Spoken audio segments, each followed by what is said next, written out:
Salut à tous et bienvenue dans ce nouvel épisode de Pen Thunder, le seul podcast français sur la franchise d'OKC. C'est Pierre qui vous parle. Je suis très heureux de vous retrouver pour un nouvel épisode. Ça fait 2 semaines qu'on n'a pas enregistré. C'est donc le deuxième épisode depuis le lancement de la saison. On se laissait un peu de temps avant de faire un mini bilan après 10 matchs. On va parler de quelques petites choses qu'on avait envie de discuter sur ces 10 premiers matchs d'OKC. Avec moi aujourd'hui, j'ai déjà Constant, un homme qui a beaucoup trop râlé sur OKC depuis le début de saison déjà. Et surtout, c'est Constant. Comment ça va, Constant? Non, j'ai pas.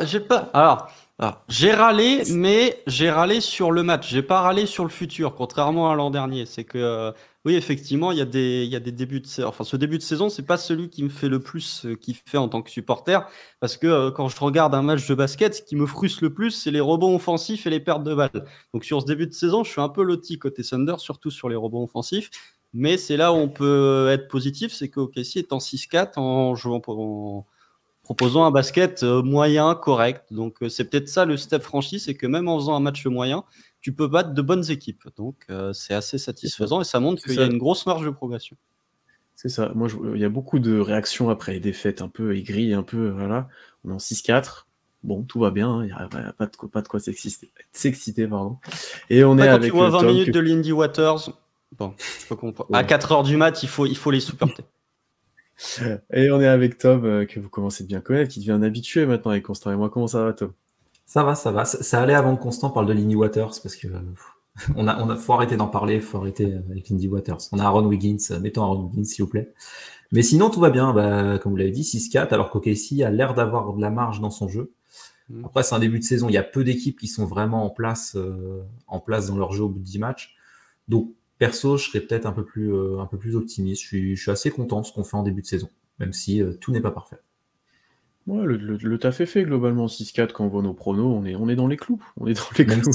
Même si malheureusement, on est en 0-2 au In-Season Tournament. C'est l'effondrement total. Non, mais alors ça, je vais vous expliquer, c'est un move de tanking. Ça, c'est des vieux relents qu'on a des saisons précédentes parce que il y a un match supplémentaire de In-Season Tournament qui est le 82e match de saison régulière.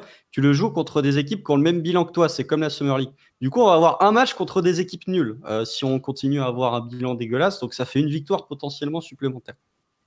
C'est la strat. Après, on est OKC, donc on peut le perdre ce match aussi. Ouais. On sera déjà en playoff au bout de 81, on n'aura pas besoin de la game. Non, le In-Season Tournament, c'est dans 3 semaines en plus, 82e match. Donc, Oui, c'est le 82e, mais ouais. Oui, c'est le In-Season Tournament, quoi. Bon, plus globalement, on va revenir chacun sur un point collectif et un joueur dont on avait envie de parler sur ce début de saison.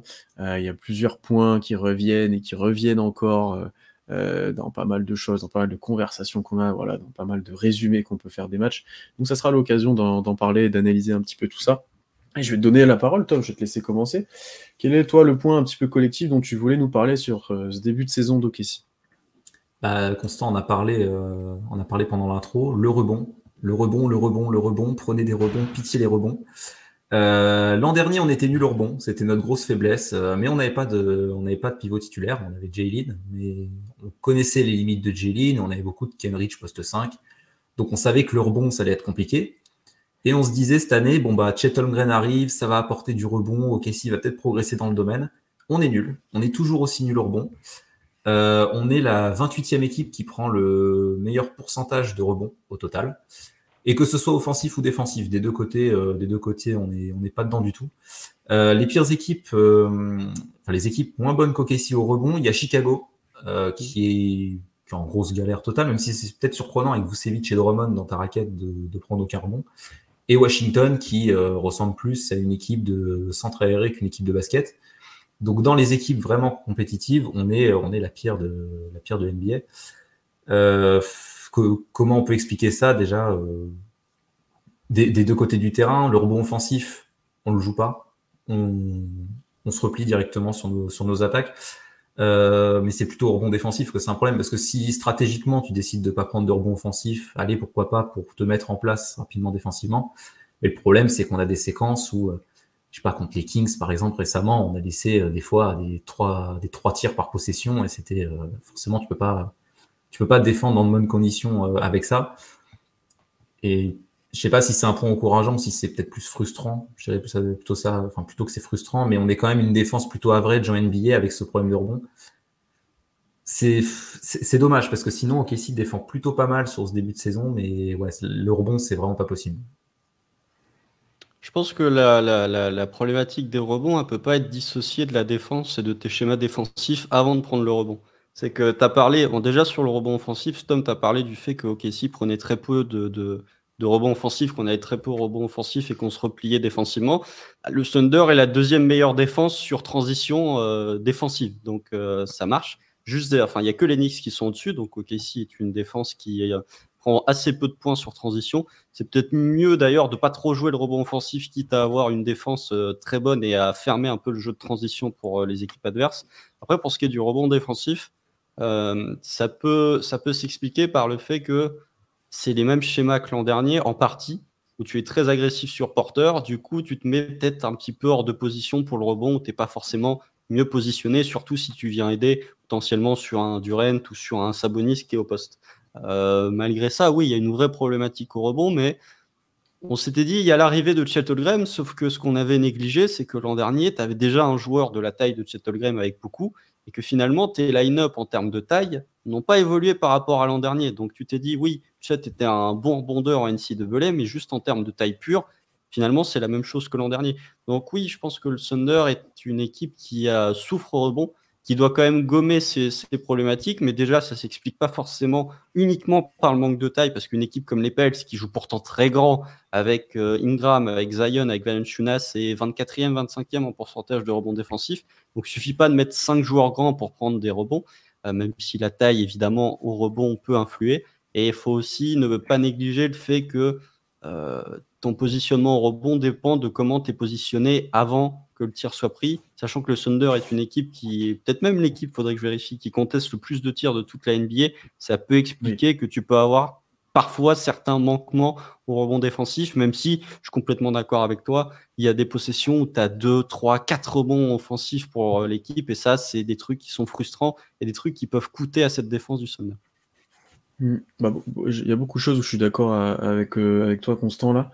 Déjà, sur le rebond offensif, effectivement, vu comment tu joues en attaque et vu comment tu te replies derrière pour défendre la transition, c'était une stat que j'étais en train de chercher pendant que vous le disiez, parce que j'avais l'impression qu'on était très bon, du coup tu l'as confirmé.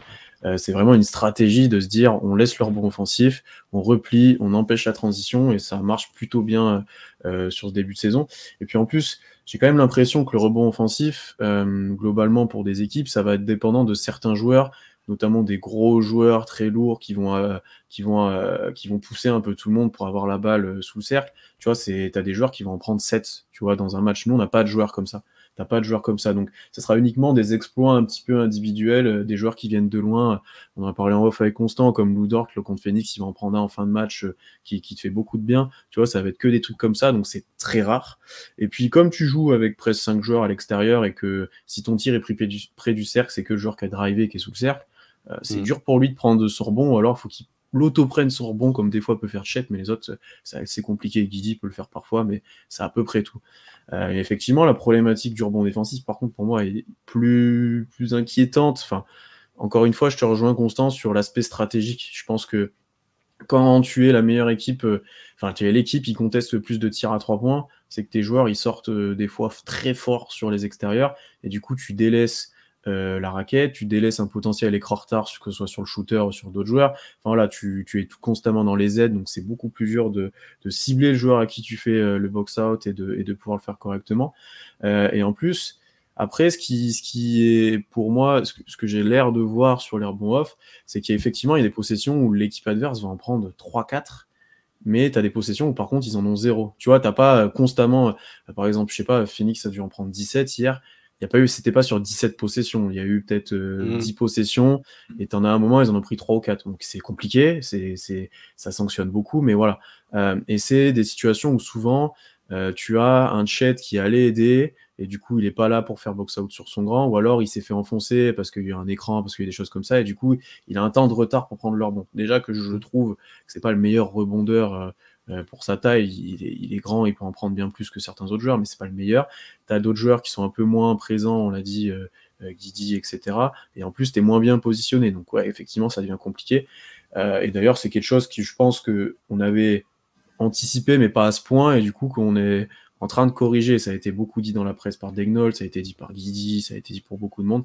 Je pense qu'on constate que ça nous complique les choses. Ouais, mais il y a une adaptation défensive. Tu vois, comme tu l'as dit, on sort très fort sur les shooters à 3 points. Pourtant, en tout début de saison, on avait même des fois l'impression que ça venait un peu trop aider dans la raquette alors qu'on avait Chet. Tu vois, le premier match contre Cleveland où Chet il met 7 contre, il y a des possessions en fin de match où les mecs viennent aider alors que Chet il est injouable totalement et là tu pouvais sortir sur les shooters. La défense, elle a peut-être besoin de s'adapter. On est habitué à un schéma totalement différent. Enfin, l'an dernier, on avait un schéma totalement différent que de ce qu'on doit faire cette année. Et du coup, disons que tu as un grand, quoi. L'an dernier, tu n'avais pas de grand, tu étais obligé d'être très agressif, etc. Là, avec Chet, il faut que tu modifies un peu ta manière de défendre. Sur la seconde partie de saison, tu n'avais pas un grand, parce qu'au début, tu as quand même beaucoup qui start et qui fait 2-3 contre. Je dis pas que c'est t'as géré en 4 contre, mais il protège pas trop le cercle. Oui, mais c'était pas, enfin c'était quand même un joueur. Je dis pas que les deux ont le même niveau, mais je dis juste que la protection de cercle de Poku était meilleure que la protection de cercle de Jalen Williams. Donc le Thunder en cours de saison a déjà dû s'adapter l'an dernier. Ah, totalement. Mais après Poku, c'était pas vraiment un mec qui dissuadait, tu vois. Là, tu ressens quand même la différence avec Chet, évidemment, où des fois les mecs ils attaquent le cercle, mais après quand Chet il est en train de sauter ou qui défend le tir en l'air, il peut pas prendre leur bon. Ouais, concrètement. Mais moi, c'est pas tant Chet qui me, parce que Chet, disons qu'ils sont un peu bougés au box-out, mais il fait les efforts. Et c'est pas très surprenant parce que Chet, avec son physique, c'est pas la résistance du haut du corps qui est la plus compliquée, mais c'est plus sur le bas du corps, sur les appuis. Et du coup, sur le box-out, ça rend les choses plus compliquées. Mais c'est plus qu'autour, il y a peut-être un manque d'effort à ce niveau-là. Je sais pas. Un Josh Giddey qui est un joueur qui peut être très performant au rebond. On l'a pas trop vu venir aider au rebond défensif. Et quand c'était le cas et qu'il y avait un peu de Josh Giddey qui défendait plus près du cercle, ça marchait plutôt bien pour OKC. Ça a aidé Chet à gagner des duels au rebond. C'est plutôt en cette optique-là, parce que oui, le rebond offensif, c'est clairement stratégique. Pareil, un Giddey l'an dernier traînait un peu plus offensivement. Moi, j'avoue que j'aimerais bien le voir un peu plus comme ça, mais ça se comprend totalement que tu veuilles défendre la transition et ça se passe plutôt bien d'ailleurs. Mais défensivement, il y a encore des choses à travailler parce que être top 3 pire équipe au rebond de la ligue, c'est pas normal. Même si Chet n'est pas un rebondeur exceptionnel, c'est quand même un bon rebondeur. T'es pas censé te faire dominer comme ça et te prendre des sauces. La première mi-temps contre les Suns, Drew Eubanks, il se régale, par exemple. Tu vois. Après, est-ce que c'était pas plus facile d'aller au rebond avec un Jalen qui était tout le temps au sol à jouer le passage en force ou qui n'allait pas sauter à perpète et sortir dans tous les sens qu'avec un Chet qui, pour le coup, défend bien mieux, il y a rien à dire, hein. Il est monstrueux, il va contrer, etc., mais qui, du coup, est bien plus actif, bien plus mobile, il va un peu partout, parce que Chet, on l'a vu, il y a eu des actions où il sort dans tout, il sort à 3 points, il sort de l'autre côté, voilà, c'est beaucoup plus dur à compenser après s'il lâche son joueur à lui pour aller le reprendre, tu vois. Là où Angeline, il restait sous le cercle, quoi. Il défendait pas bien, mais bon, il était là, quoi. Peut-être en pourcentage de rebond, mais par contre, tu prends plus de points. Parce que Chet, mais carrément. il défend en drop tout le temps, quoi. Avec Jalen, si t'as trouvé comment l'attaquer, c'est fini, quoi. Ouais. Non, mais carrément, c'était une question un peu ouverte sur dire est-ce qu'au final, on n'était pas plus efficient en rebond parce que ça, mais alors que t'es meilleur défensivement, il n'y a aucun débat. Je pense que la problématique au rebond, c'est que c'est extrêmement coûteux en termes de points pour le Thunder. C'est-à-dire que tu as des rebonds offensifs qui sont suite à un tir à 3 points, ce qu'on appelle des rebonds longs, et du coup, c'est un peu plus du 50-50 en fonction d'où se positionne l'adversaire. La problématique, c'est que OKC prend des rebonds offensifs, mais concède aussi énormément de points sur seconde chance. C'est-à-dire que même si le Thunder n'est pas dernier en pourcentage de rebonds défensifs, OKC est dernier, par contre, en points concédés sur seconde chance à l'adversaire. Et là, pour le coup, il y a un vrai gap, puisque OKC, alors c'est la stat que j'ai vue avant le match contre Phoenix, mais je pense que ça n'a pas tant évolué que ça. OKC concédait 14,6 points sur seconde chance à l'adversaire, là où le 29e était à 13. Donc, il y avait 1,5 point d'écart entre le 30 et le 29e. C'est énorme. Même si je pense que le rebond, on peut reprocher à Chet, mais pour moi, c'est avant tout collectif. Un juge Guidi est très en deçà. Chez Gilgeous Alexander est à son carrière high en termes de rebond sur ce début de saison. Il est à 7 rebonds pour un arrière. 7 rebonds, ça commence à être honnête. Même un joueur comme Jalen Williams, si on en parlera peut-être après, vite fait, mais qui a quand même un rôle de poste 4 en termes de placement, qui n'est pas très bon au rebond. Et un point quand même sur lequel je serais un peu plus positif, c'est que ça n'a pas perturbé OKC dans le clutch. Tu vois, Pierre, tu as parlé du fait que dans les possessions, sur certaines possessions, tu avais 3-4 possessions où ça pouvait coûter au Thunder. Enfin, tu avais 3-4 rebonds offensifs sur la même possession. Par contre, si tu prends juste les stats dans le clutch, OKC est 5e en pourcentage de rebonds défensifs dans le clutch. Donc là, pour le coup, tu prends tes rebonds au moment où ça compte et au moment où les matchs sont serrés. Donc ça, c'est positif. C'est avant que les matchs soient serrés où il faut corriger ces problématiques. Carrément. Après, je voulais pas mettre la faute sur Chet, hein, loin de là. Mais effectivement, quand il jouait à la fac, il y avait Droutimi derrière qui prenait du rebond, je pense, concrètement. Et c'était différent dans la défense. Là, on lui demande beaucoup de contestation, de protéger le cercle et tout. Il peut moins être présent au rebond. Et effectivement, il doit être compensé par d'autres joueurs. Et au final, il y a de plus en plus de post 4 qui sont plus longs, plus grands et plus athlétiques que J-Dub. T'es en déficit là-dessus. Lou Dort n'est pas immense, donc t'as Guidi qui est grand pour à peu près son poste, mais c'est à peu près tout le reste, hein. Selon Shea, comment tu le considères, voilà, t'es pas immense en fait, à part Chet qui est très grand, t'es pas immense, et effectivement, à part un Shea qui est un très bon rebondeur pour sa taille, Guidi pouvait l'être les années d'avant, mais là on le retrouve pas. Je suis d'accord avec toi que ça manque un petit peu. Et tu vois, mine de rien, juste le fait d'avoir un Jalen qui sort du banc, ça aide quand même un petit peu, ça n'a pas corrigé le problème, hein. Mais sur le banc, c'était encore pire, je pense, concrètement, au début de saison. Et là, ça a aidé un petit peu. Je trouve que ça a quand même un peu solidifié les choses. Mais c'est mineur comme changement. Même avec le banc. 2-3 bons trucs. 2-3 bons trucs de Sarr. Mais bon, quand on revient à utiliser Olivier Sarr. C'est surtout ce qu'il doit faire, il le fait bien. Mais bon, c'est compliqué. C'est que t'es limité en option. Mais même après, le banc manque d'un vrai ailier. Voilà, Kenrich n'est pas là, donc ton banc, c'est Keyson Wallace, c'est Isaiah Joe, c'est Ousmane Dieng de temps en temps et c'est Aaron Wiggins. En fait, OKC, au-delà d'un manque au pivot, OKC n'a pas de poste 4. Avec l'absence de Kenrich Williams, tu n'as pas de poste 4. C'est-à-dire que Ousmane Dieng, malgré sa taille, n'a pas d'impact au rebond, ou n'a pas l'impact qu'il pourra avoir vis-à-vis de sa taille au rebond. Et OKC, même avec le retour de Kenrich Williams, on ne dit pas que c'est le sauveur et qui va régler tous les problèmes, même s'il apporterait plein de bonnes choses qu'OKC n'a pas actuellement. Mais d'avoir un joueur comme Kenrich Williams, qui était bon au rebond offensif l'an dernier d'ailleurs, si je ne me trompe pas, qui peut apporter autre chose, OKC aurait un joueur de grande taille que potentiellement tu pourrais mettre sur des fins de match pour un peu sécuriser ses possessions. Dieng, c'est ça, comme tu as dit, Dieng, c'est le seul qui a le profil physique pour être le poste 4, le problème c'est qu'il peut pas jouer 25-30 minutes en NBA au semaine. Ouais, puis il n'a pas cet impact pour l'instant, il reste très il n'a pas l'impact. Il joue 10 minutes, quoi. Alors que c'est pour ça que j'en parlais qu'il avait une grosse carte à jouer, parce que t'as pas ce rôle-là, en fait, surtout avec Kenrich absent, et lui, il est tout seul dans ce spot-là. Sauf si tu ressors un beaucoup de nulle part, t'as pas ce rôle-là. Donc vraiment, lui, il a un truc à jouer là-dessus. On va voir s'il arrive à consolider ça. Mais on va voir comment ça évolue, parce qu'effectivement, quand tu vois que dans le clutch, comme tu l'as bien dit, Constant, et c'est une impression que j'avais, même hier contre Phoenix, t'as verrouillé très fort, c'est satisfaisant qu'au moins dans ces périodes-là, qui sont très importantes, t'arrives à verrouiller tout ça et à aller gagner des matchs, parce que pour l'instant, dans le clutch, on est plutôt en positif. On est en 4-3, Donc, c'est plutôt pas mal. Mais Kenrich Williams, l'an dernier, c'était 1,8 rebonds offensifs par match en 22 minutes. Donc, peut-être que la différence au rebond off entre l'an dernier et cette année, ça résulte peut-être en l'absence de Kenrich. Un petit peu, ouais, effectivement. C'est que tu vois qu'Ayson Wallace essayait de faire pareil, mais il fait 1m90, Ayson Wallace. Il en prend, hein. Il en prend. Il en prend de temps en temps. Il joue comme un 4, Ayson Wallace, de toute façon. Il pose des écrans, je sais pas ce qu'il fait, mais il le fait bien. Mais par contre, il manque de taille, forcément. Kenrich, ça sera plus impactant. Mais après, oui, ce sera peut-être un frein quand même. Enfin, c'est-à-dire que si le Thunder veut atteindre les objectifs, il faut quand même un minimum résoudre cette problématique du rebond défensif. Alors, je dis pas d'être top 10 au pourcentage de rebond défensif, mais ne pas être bottom 5. C'est-à-dire que si le Thunder pouvait être 20-19, ce serait pas mal. Parce que sinon, ça va te coûter des matchs. Typiquement, le match contre les Pels, quand tu es à plus 22 et qu'ils ont des possessions supplémentaires alors qu'ils n'arrivent pas à marquer, ça peut potentiellement te coûter un match. Complètement.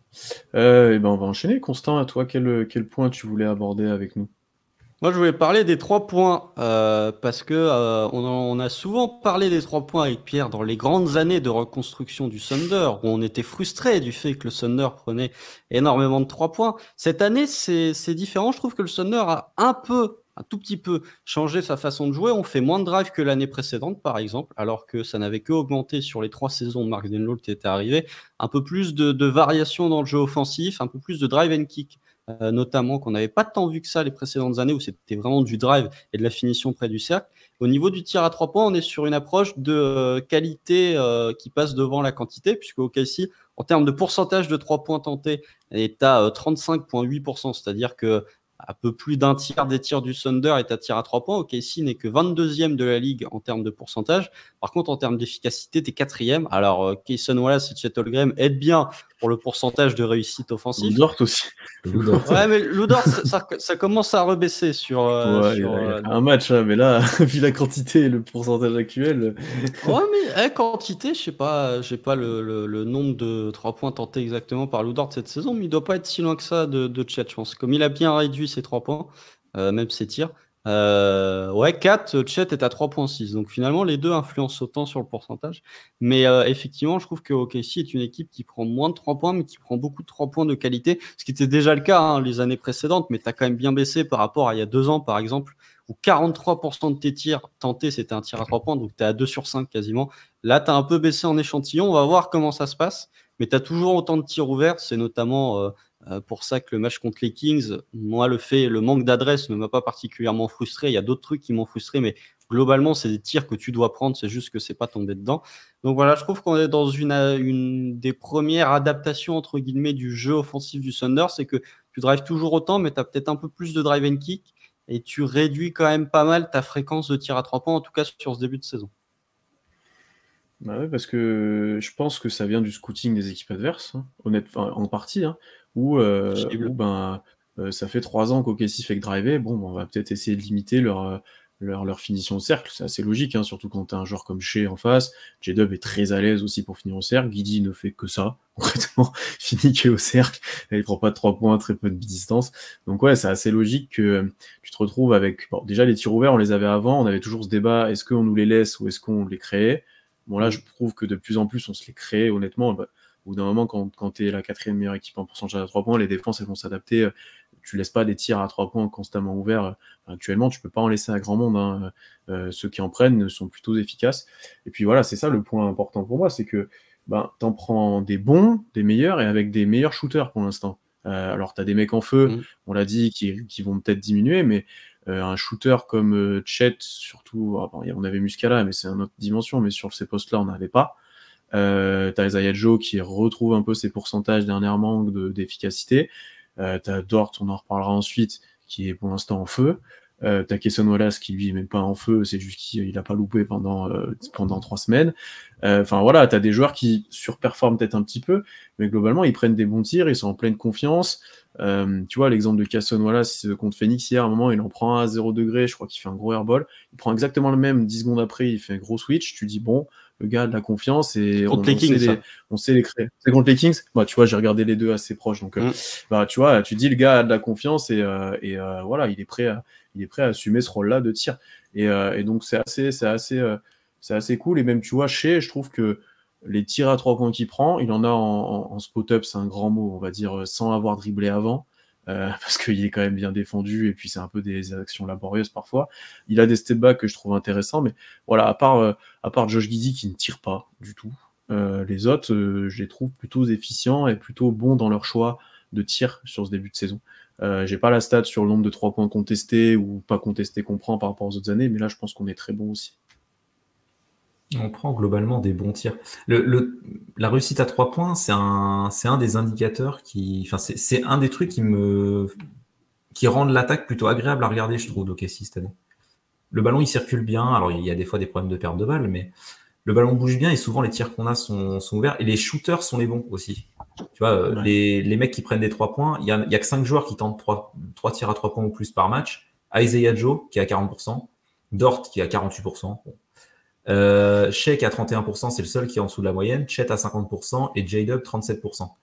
Et les mauvais shooters ont peu de tickets shoot à 3 points. On sélectionne bien nos tirs, donc est-ce que ça va être viable? Est-ce qu'on va rester dans le top de la ligue en pourcentage à 3 points? Je sais pas, parce qu'il y a quand même des pourcentages assez aberrants dans ce que je viens de dire, mais globalement, il y a une vraie progression par rapport à ça. Et comme tu disais, Pierre, il y a quelques années, on avait l'impression que les tirs étaient laissés par les adversaires, et ils avaient totalement raison, parce qu'on était la pire équipe de la ligue en pourcentage de réussite.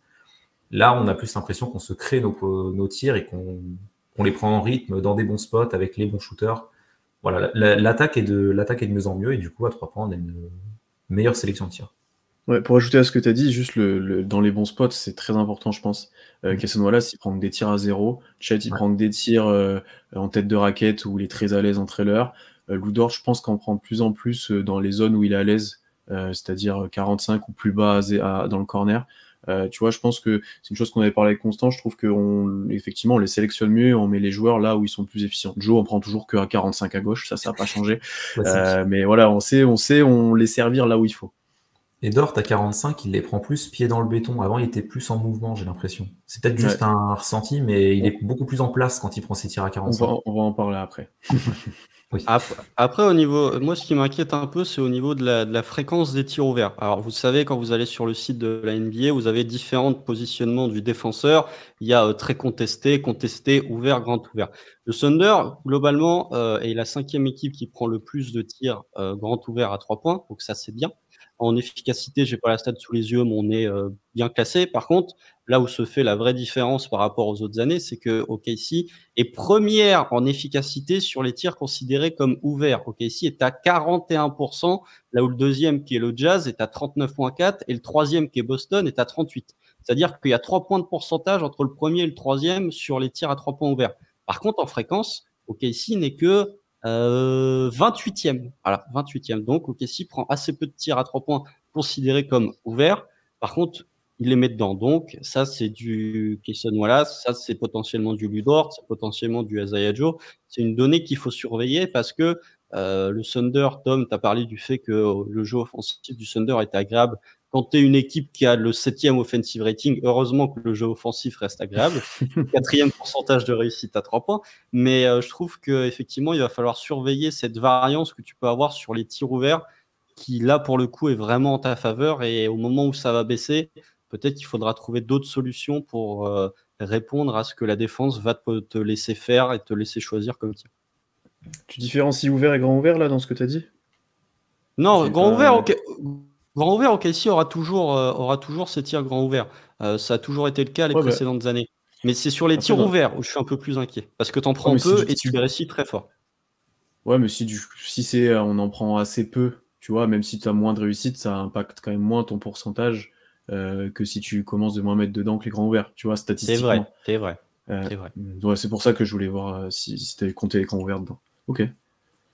Mais ouais, effectivement, tant que tu as des tirs grands ouverts et que tu es capable de les mettre dedans, tu vas obliger les défenses à sortir petit à petit, et c'est là que peut-être que tu retrouveras, on regardera l'évolution dans la saison, peut-être plus de finition au cercle, plus de drive, où ils vont sortir comme des brutes sur Cason, etc., et tu pourras sanctionner sur des drives, ou finir avec Chet près du cercle, voilà.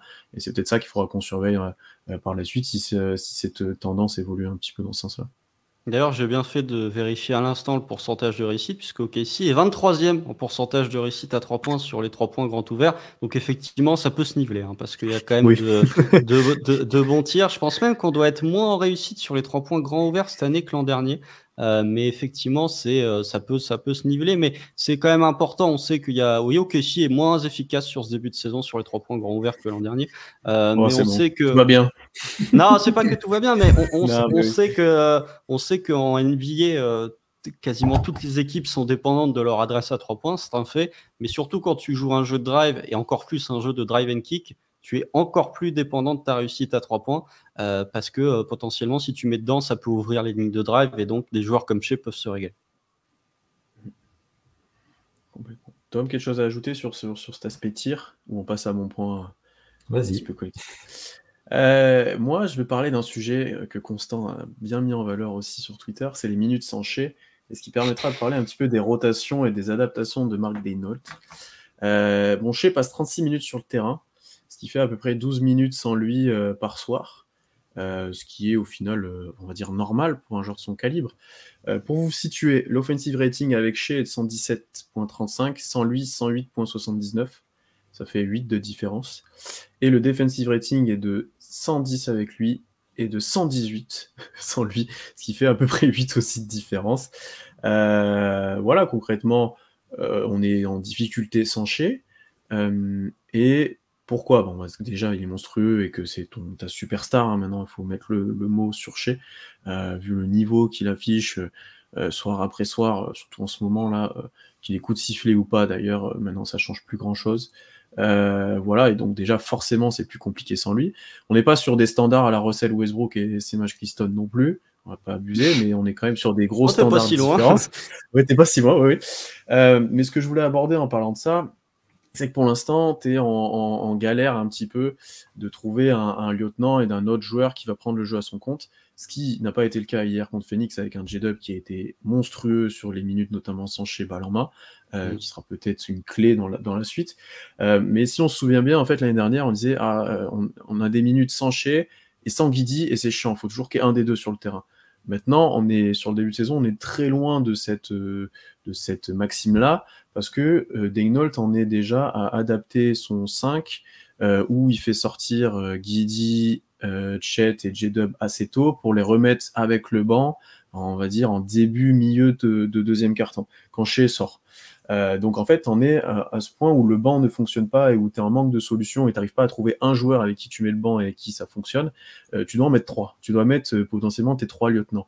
Et hier, contre les Suns, on a même fait différemment, ou contre Sacramento, où Dort a lui aussi eu peu de minutes au début et rentré plus tôt pour jouer avec le banc. Enfin voilà, on a vraiment adapté un petit peu les rotations. Et tu vois que même Mark Daigneault est en recherche d'ajustement là-dessus, parce que je pense qu'il n'est pas satisfait de ce que tu produis quand Shea n'est pas là. Parce qu'en fait, globalement, voilà, on est très haut sur Cason Wallace, et c'est pas lui qui va te créer du jeu. Il est même plus efficient, je pense, quand il joue à côté des starters. Wiggins, c'est la même chose. Isaiah Joe, c'est la même chose. Jalen Williams, bon, il te fluidifie un petit peu le jeu offensif, mais c'est très minime comme apport. Il fait 2-3 passes en backdoor et voilà. Dieng, voilà, c'est encore trop juste. Donc, tu es vraiment en difficulté pour trouver des joueurs avec qui mettre. Si tu mets juste Giddey, ça marche pas. Juste J-Dub, ça n'a pas toujours marché. Ça a marché hier parce qu'il a pris le jeu à son compte. Voilà, donc t'es un petit peu en difficulté sur ça, c'est pour ça que t'as pas mal d'ajustements, c'est le début de saison, c'est pour ça que beaucoup réclament un Micic, que je pense qu'il devrait arriver peut-être plus tard, mais je pense honnêtement, hein, au point où ça en est, je pense qu'il y a des soucis de peut-être de méforme, où il faut qu'il prenne le rythme, je pense qu'on lui fait pas confiance défensivement, je pense comme explication, je pense aussi qu'en comportement et dans l'implication pour l'instant avec le groupe, si vous observez un peu le banc d'OKC, c'est toujours le dernier assis, il se lève jamais, il parle que à Poku qui est à côté de lui, je pense en serbe concrètement. Enfin voilà, il sent pas très inclus pour l'instant dans le roster.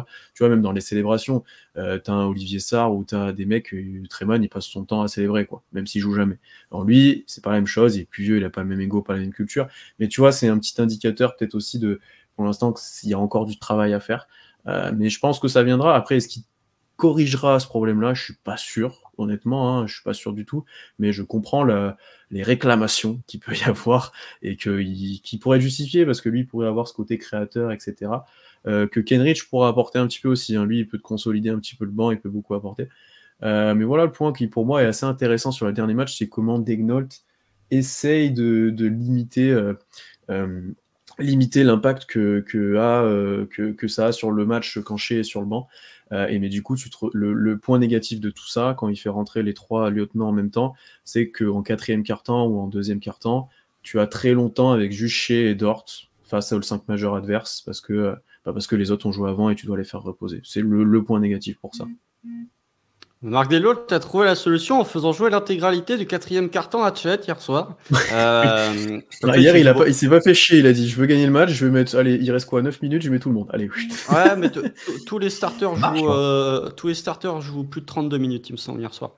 Après Chet, comme il avait joué que 17 minutes au bout de 3 quarts-temps, il me semble, ou quelque chose comme ça, parce qu'il prend ses 3 fautes assez rapidement en première mi-temps. Ça, c'est un point un peu négatif, c'est que il a parfois tendance à prendre des fautes assez rapidement, enfin avec assez peu d'espace entre la première et la deuxième faute. Ça, c'est peut-être un truc sur lequel il devra corriger, mais il a joué que 10 matchs. Après, oui, tu as parlé, Pierre, du fait que les on-off avec ou sans Shea n'étaient pas bons. Et encore, lorsque Shea est sur le banc, les adversaires du Thunder ne tirent qu'à 25% à 3 points. Et il y a moins 9 de net rating. C'est pour dire, ça pourrait être encore pire.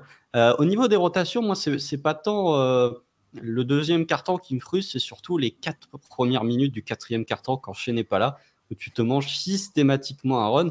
Ce qui est encore plus frustrant, c'est que OKC gagne souvent le tip-off. Donc OKC débute souvent le quatrième quart-temps avec la balle, et pourtant ça change rien. La preuve, c'est que contre Sacramento, tu te prends une raclée, tu perds le match sur ce stretch. Alors tu le perds juste avant aussi, quand tu es à -2, que tu as une double team sur Shea, que tu perds la balle et ensuite tu fais n'importe quoi. Mais c'est quand même à ce moment-là où Shea il revient, il y a plus 13 pour Sacramento, alors que quand il sort, il y avait -5 ou +5 Sacramento. Là, contre Phoenix, bah, tu as gagné les minutes sans Shea. Aussi parce que Phoenix est aussi pire que nous dans le quatrième quart-temps, c'est-à-dire qu'ils font la même chose. Et Frank Vogel, justement, s'était adapté en sortant KD plus tôt fin de troisième et en le remettant début de quatrième, ce qu'il ne faisait pas. Donc là aussi, le coach adverse s'est adapté. Mais je trouve que ouais, c'est ces minutes du quatrième quart qui sont un peu particulièrement frustrantes parce que ça ruine beaucoup de choses du côté d'OKC. Au niveau des rotations, c'est difficile tu vois, tu as parlé d'un joueur comme Isic, et effectivement, il apporterait de belles choses. Je pense que la crainte, c'est surtout défensivement, mais c'est surtout quand tu vois ce que propose Cason Wallace ou quand tu vois ce que propose un joueur comme Isaiah Joe, c'est difficile d'enlever des minutes à ces joueurs-là pour mettre un joueur comme Isic. Donc, faudrait peut-être retirer du temps de jeu au niveau de tes ailiers, que ce soit Aaron Wiggins ou que ce soit Ousmane Dieng. Et du coup, tu repasseras encore plus petit et tu auras peut-être encore plus de problématiques. Donc, il faut voir ce que va donner les rotations, ce que vont donner les rotations de Mark Daigneault sur les prochains matchs. Shea a des rotations classiques, on va dire. Il peut pas jouer tant que ça. Je pense que tu peux un peu ménager, entre guillemets, les minutes de Chet. C'est peut-être là où il expérimente le plus. Un match contre Phoenix, il sort premier, troisième quart-temps, je crois, il reste 7 minutes. Donc, du coup, il le remet plus tôt, voire même en fin de troisième quart-temps, il peut le remettre parfois. Je pense que c'est des choses qui sont à expérimenter. C'est normal, c'est le début de saison. Mais effectivement, il y a cette frustration de voir que tu as une Shea dépendance, mais en même temps, c'est difficile de ne pas avoir il y a assez peu d'équipes qui n'ont pas de dépendance sur le niveau offensif de leur superstar. Et c'est difficile d'avoir des équipes qui ont un on-off meilleur lorsque leur superstar est sur le banc. Après, tout ne s'écroule pas comme s'écroule OKC. Mais effectivement, avec pas le plafonnement, mais avec le début de saison, certains en attendaient peut-être un peu plus de J-Dub, notamment balle en main. Bah, tu manques ce deuxième scoreur qui peut t'apporter lorsque Shea est sur le banc. Et typiquement, quand J-Dub a pris le relais de Shea au scoring comme il a pu le faire cette nuit face aux Suns, tu n'avais aucune perte d'impact, même les minutes sans Shea. Disons que le pari de Daigneault, ça a l'air d'être ça, de mettre J-Dub en leader des minutes sans Shea. Et vu que J-Dub l'an dernier a eu l'habitude aussi de scorer pas mal off-ball, il a peut-être besoin d'un temps d'adaptation pour s'habituer à ce rôle-là. Et puis bon, on l'a vu contre Phoenix, il a été excellent et on a gagné. Après, oui, le pari de Daigneault, ça peut être aussi de mettre le banc avec Shea. Tu fais rentrer, comme tu l'as dit, Pierre, il y a Giddey, J-Dub, Chet qui sortent tôt premier quart et qui rentrent début de deuxième. Le banc avec Shea, c'est une configuration qui marche pas trop mal. Et du coup, quand Shea est pas là, tu as quand même pas mal de titulaires sur le terrain et donc pas mal de créateurs balle en main. C'est une idée à explorer parce que c'est vrai que sur ton banc, à part Micic, mais là vous en avez parlé, niveau adaptation, niveau défensif, c'est très compliqué, très compliqué Micic. Si tu mets Micic et Joe par exemple en même temps sur le terrain en sortie de banc, même si Joe se place plutôt bien défensivement, il a des limites athlétiques et Micic, voilà, c'est compliqué. Donc ouais, je sais pas trop comment on peut régler ce problème des minutes sans Shea. Ça passera peut-être par J-Dub. C'est vrai qu'on n'a pas beaucoup vu de Giddey balle en main. C'est que de la progression interne pour moi, hein. Sauf si tu fais un trade, voilà, hein, on n'est pas là. Mais c'est que de la progression interne où l'année dernière, quand Shea n'était pas là, c'était Giddey qui portait la balle et qui avait le ballon, et voilà. Cette année, on en parlera juste après, c'est pas le cas. C'est beaucoup plus J-Dub qui est plus ou moins bon, voilà, là-dessus, qui doit s'adapter. Voilà, donc même Chet, en fait, tu le mets, mais lui, c'est pas un joueur qui va se créer beaucoup de tirs pour lui-même, c'est pas un joueur qui va créer pour les autres. C'est pas lui qui va te permettre de jouer mieux sur le banc. Ça va te consolider défensivement, ça va t'aider, mais c'est pas lui qui va porter ton attaque quand Shea n'est pas là, hein. Donc ouais, non, je suis d'accord avec toi que, à part une progression interne ou une évolution du rôle de J-Dub et Giddey, que ça marche un petit peu mieux, t'as pas forcément de solution. T'as Micic, voilà. mais est-ce que défensivement ça tient? Est-ce que tu es capable? Je sais pas. C'est pour ça, on a testé d'autres choses, hein. On a testé du Bertens, on a testé des shooters, on a testé Waters, on a testé plein de choses, mais pour l'instant, t'as pas eu la solution miracle, je trouve, et c'est pour ça que tu es dans une grande période de test qui est normale à 10 matchs de saison NBA, hein. Moi, j'avoue que c'était la première chose que je m'étais dit en voyant Micic arriver au OKC. Enfin, la première, c'était de me dire, tiens, du pick and roll, ça va être cool. Et la deuxième, c'était, tiens, il va y avoir un mec qui va avoir la balle en main pour gérer les minutes sans chais, c'est cool aussi, tu vois. J'espère qu'il va être intégré à la rotation peut-être petit à petit, parce qu'il peut vraiment régler pas mal de problèmes si tu arrives à trouver une formule pour pas prendre trop cher défensivement. C'est un gros l'intégration de Micic, j'y crois de moins en moins. Mais après, Tom, tu as parlé du fait que on faisait chier avec le banc. En fait, ce qui est un peu frustrant, c'est que c'est les mêmes problématiques que l'an dernier. Et selon moi, les minutes sans chais étaient déjà pas bonnes l'an dernier. Et c'est surtout le manque de progression pour l'instant, hein, de J-Dub. Alors, on avait, je pense, beaucoup trop d'attentes. Et encore, nous, on était plutôt raisonnable sur les attentes. Mais pour l'instant, il ne confirme pas ce rôle. Et du coup, tu manques d'un deuxième scoreur que peuvent avoir des équipes, typiquement Phoenix. Même si Bill n'a pas été bon cette nuit, ils peuvent avoir un vrai porteur de balle, un vrai scoreur, même lorsque KD se repose. Et après, quand Booker va revenir, j'en parle même pas. Mais de toute façon, les minutes de Shai avec le banc, c'est pas compliqué. C'est Shai avec 4 shooters quasiment. Et c'est juste Shai qui va scorer sur des lignes de drive ou qui fait des kick-outs. Ça fonctionnait déjà très bien l'an dernier. Isaiah Joe avait l'un des meilleurs ratings, net rating ou rating offensif l'an dernier. C'est encore le cas cette année. C'est que l'association Shai Isaiah Joe est très bonne. Alors après, Isaiah Joe, même si je trouve que défensivement, cette année, il est même moins négatif que ce qu'il pouvait être l'an dernier, sur certains passages en tout cas.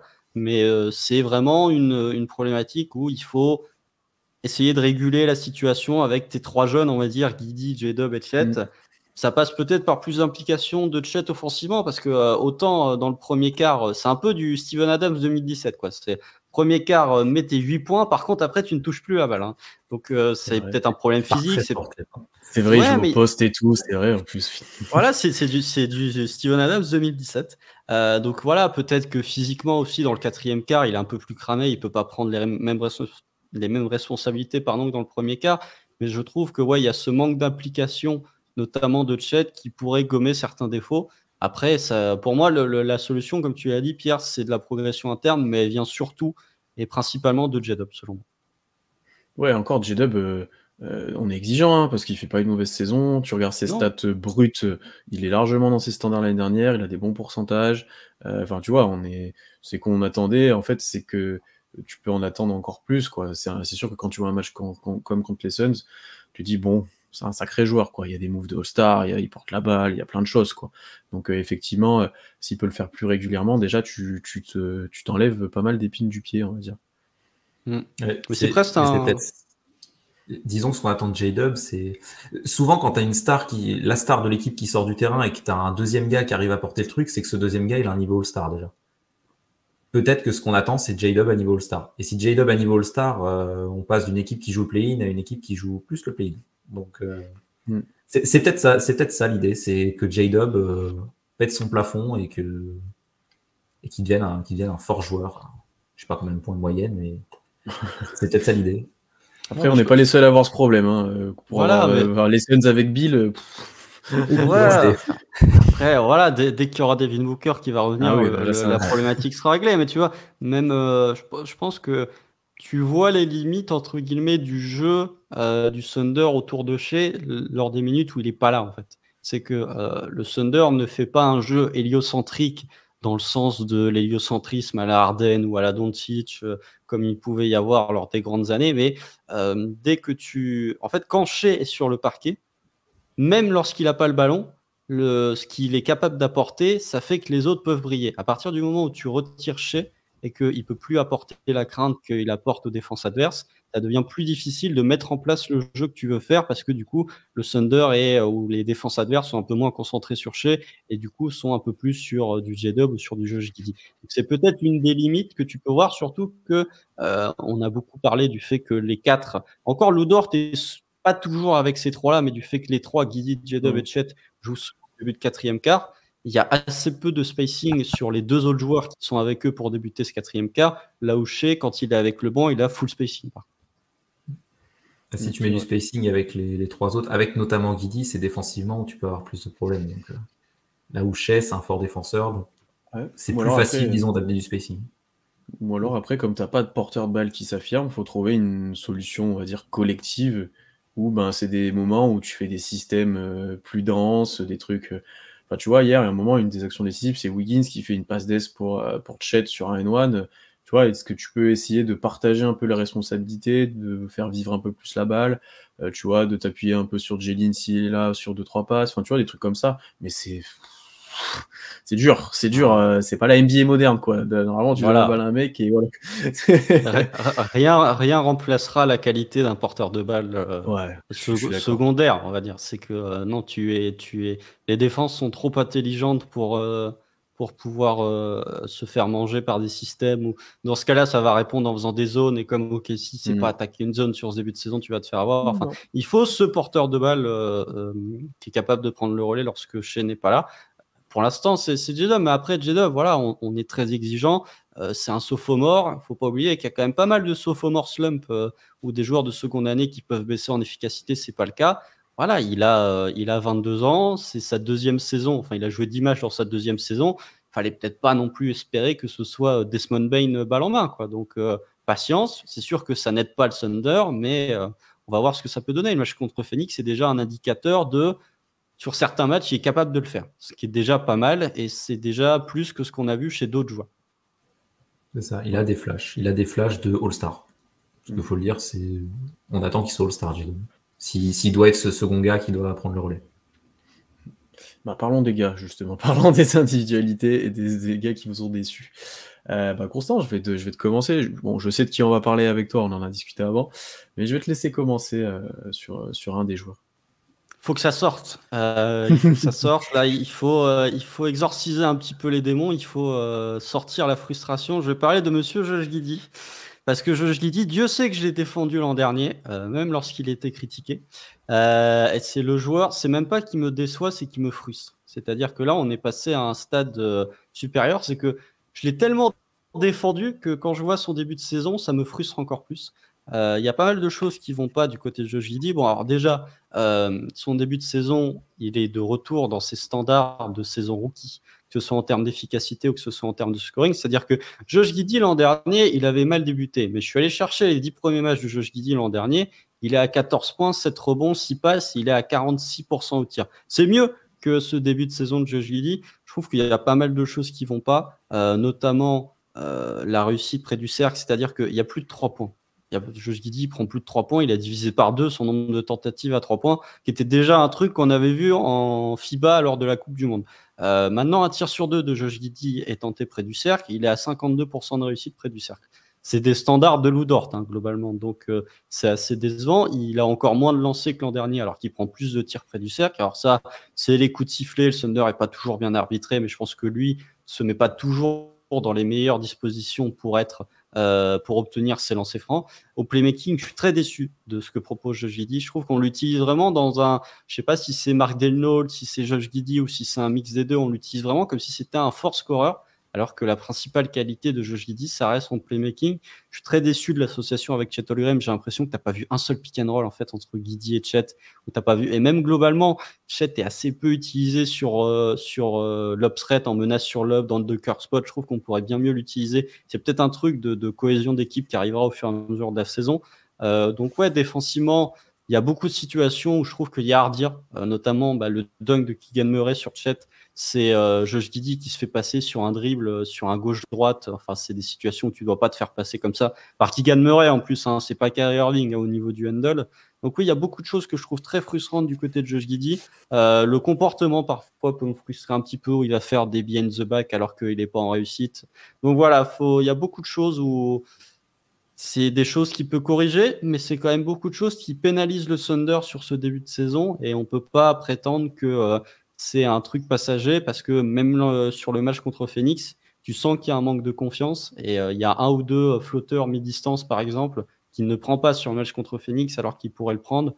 Donc oui, très frustré du début de saison de Josh Giddey, d'autant plus que je l'avais pas mal défendu et que ce qu'il avait montré l'an dernier était plutôt rassurant. J'ai l'impression que là, on est de retour sur des problématiques qu'on avait lors de sa saison rookie. Josh Giddey, moi, c'était mon joueur à suivre de la saison. Et je me rappelle dans l'article, le flair, hein, attention. Je me rappelle avoir mis dans l'article que Josh Giddey, j'étais serein, je savais qu'il allait apporter, mais que j'avais hâte de voir dans quel domaine il allait progresser. J'ai rarement écrit autant de la merde parce que pour l'instant, je vois pas de progression de Josh Giddey. C'est ça et l'utilisation par Daigneault qui m'inquiète. C'est qu'il a un peu. Tu vois, le match contre Phoenix, il fait 10 passes, 10 points, 10 passes. Donc au scoring, c'est pas top, mais au moins il a un impact. C'est peut-être son meilleur match de la saison. Quand il est plus mis au centre de dans la création, quoi, où il a plus de. Encore, plus il de est moyen. Il n'est pas fantastique, mais vu son début Je pense de que saison, c'est son meilleur quand même, hein, je pense. franchement, c'est ouais. pour Ouais, dire mais le ça, niveau. ça monte le niveau, ouais, voilà. Ah ouais, C'est que bah oui. il y a 4 pertes de balles et il y a quand même des ballons qui auraient pu coûter très cher au Thunder face aux Suns.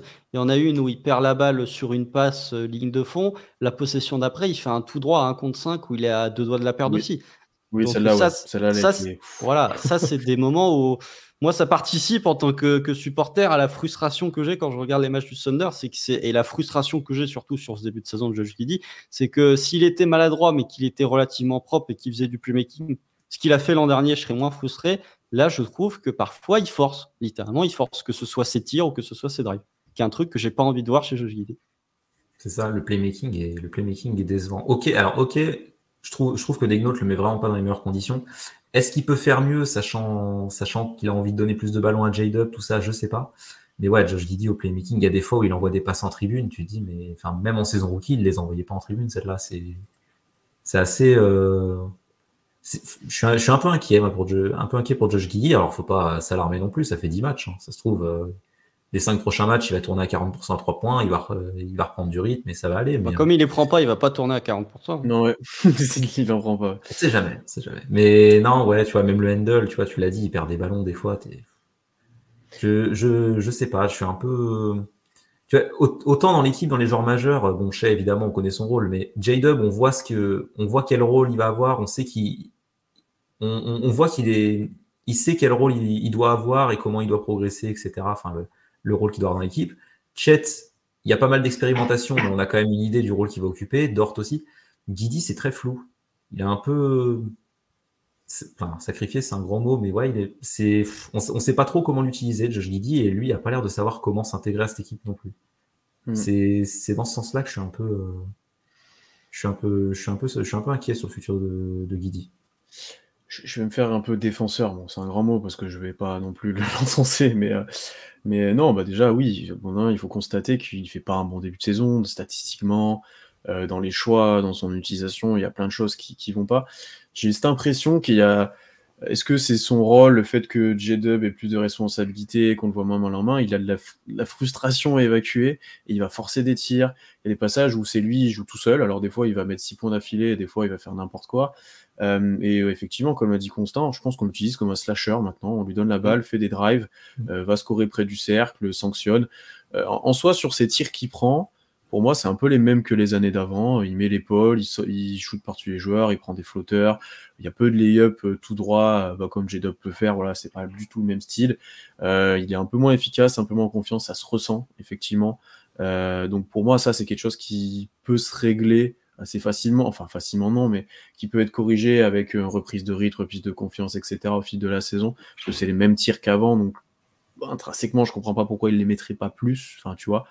Et par contre, le 3 points est inquiétant parce que là, t'as pas de progression, tu vois qu'il hésite à les prendre. Après, il a pas eu énormément de situations ouvertes non plus, mais je pense qu'il n'en recherche tellement pas que tu les as pas.